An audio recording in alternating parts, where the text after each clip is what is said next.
Bismillahirrahmanirrahim. Assalamualaikum warahmatullahi wabarakatuh. Alhamdulillahi rabbil alamin. Wassalatu wassalamu ala sayyidil mursalin wa ala alihi wa sahbihi ajma'in, amma ba'du. Allahumma anfa'na bima 'allamtana wa 'allimna ma yanfa'una wa zidna ilman. Rabbi shrah li sadri wa yassir li amri wahlul 'uqdatam min lisani yafqahu qawli.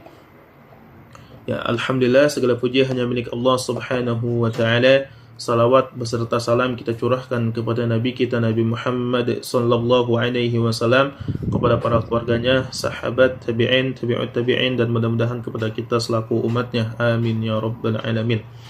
Ya, saya Repliano Syafiq dari Prodi Ilmu Al-Quran dan Tafsir, insyaallah ingin memenuhi tugas ujian akhir semester 2 dari mata kuliah Ulumul Hadis dengan dosen pengampu Ustadz Mukhrij Siddiqi. Insyaallah saya akan membahas biografi singkat dari Abu Hurairah radhiyallahu anhu yang memiliki gelar Al-Muktsiruna fil Hadis, yaitu sahabat yang paling banyak meriwayatkan hadis Nabi sallallahu alaihi wasallam.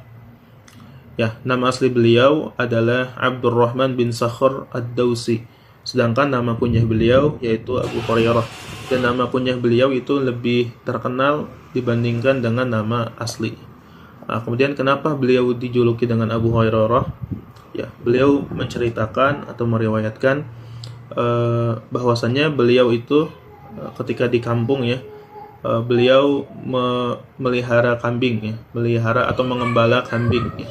Kemudian setelah mengembala kambing, beliau selalu bermain-main dengan kucing-kucing yang ia miliki. Ya, kemudian dari peristiwa itu keluarganya menjulukinya dengan sebutan Abu Hurairah radhiyallahu anhu. Ya, Abu Hurairah radhiyallahu anhu dilahirkan di kota Yaman dan beliau wafat pada tahun, ada yang mengatakan 57 Hijriah, ada yang mengatakan 58, dan ada yang mengatakan tahun 59 Hijriah. Ya, dan beliau wafat pada usia 78 tahun di kota Madinah. Ya, Abu Hurairah radhiyallahu anhu merupakan sahabat Nabi sallallahu alaihi wasallam dari kalangan yang pertama, yang awal-awal masuk ke dalam Islam. Ya, yaitu kisahnya ketika Tufail bin Amr Ad-Dausi pergi ke kota Makkah. Ya, beliau itu ingin mendengar sesuatu dari Nabi Muhammad sallallahu alaihi wasallam, walaupun orang-orang Mekah melarangnya dengan alasan takut terkena sihir dan segala macam lah. Tapi alhamdulillah Tufail bin Amr ini akhirnya masuk Islam dan beliau kembali ke kampungnya, yaitu di kota Yaman, untuk mendakwahi ajaran Islam. Dan alhamdulillah beliau akhirnya, dari dakwah beliau, ayahnya dan Abu Hurairah radhiyallahu anhu memeluk Islam. Ya, dari cerita ini maka kita bisa simpulkan bahwasanya Abu Hurairah itu merupakan sahabat Nabi yang pertama-tama masuk kepada Islam. Ya. Namun Abu Hurairah hijrah ke Madinah yaitu pada tahun 7 Hijriah ya, 7 Hijriah. Ya. Dan Abu Hurairah ketika hijrah ke Madinah, beliau fokus belajar kepada Nabi Muhammad sallallahu alaihi wasallam kurang lebih sekitar 4 tahun. Ya. Dan beliau berhasil meriwayatkan ilmu hadis kurang lebih sekitar 5.000 hadis. Ya. Masya Allah. Ya, kemudian saya akan menyampaikan sebab Abu Hurairah merupakan sahabat Nabi yang paling banyak meriwayatkan hadis. Ya. Sebab Abu Hurairah paling banyak meriwayatkan hadis. Ya. Sebab yang pertama yaitu karena Abu Hurairah radhiyallahu anhu wafatnya belakangan, yaitu kurang lebih sekitar 59 Hijriah. Dan perlu diketahui bahwasanya Abu Hurairah bukan termasuk sahabat yang paling banyak hafalan hadisnya. Namun Abu Hurairah ini merupakan sahabat Nabi yang paling banyak meriwayatkan hadis. Kalau sahabat yang paling banyak menghafalkan hadis, ya tentunya pasti yaitu Abu Bakar As-Siddiq, kemudian sahabat Umar bin Khattab, Utsman bin Affan, dan Ali bin Abi Thalib. Ya, tapi sayangnya beliau ini karena sibuk mengurus negara, akhirnya tidak ada waktu ya untuk meriwayatkan hadis.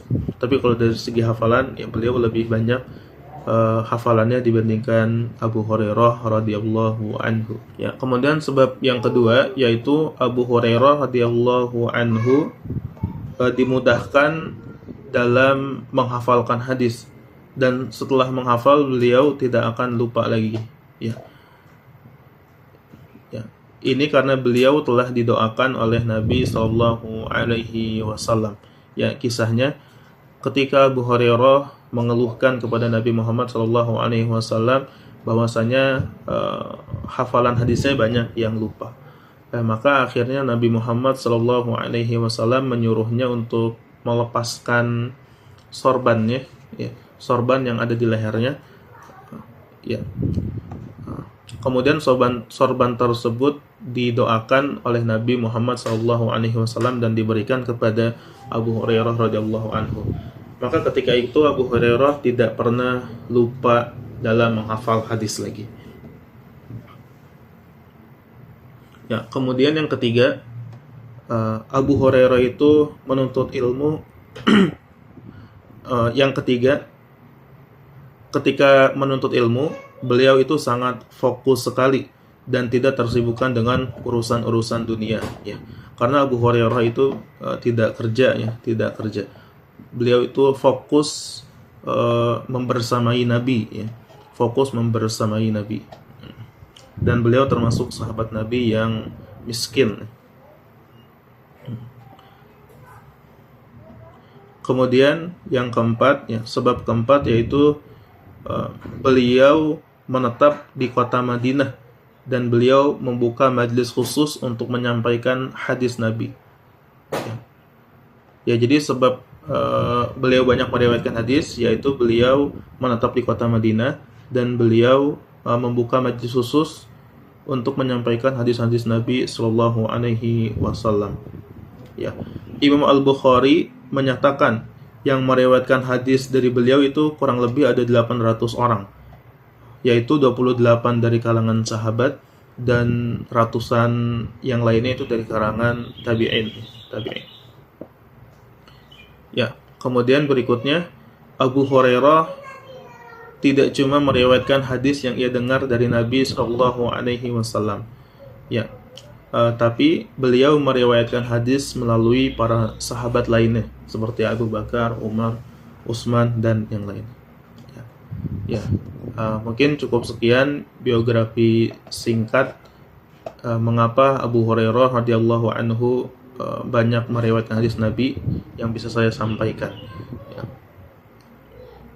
Lebih dan kurangnya mohon dimaafkan. Assalamualaikum warahmatullahi wabarakatuh.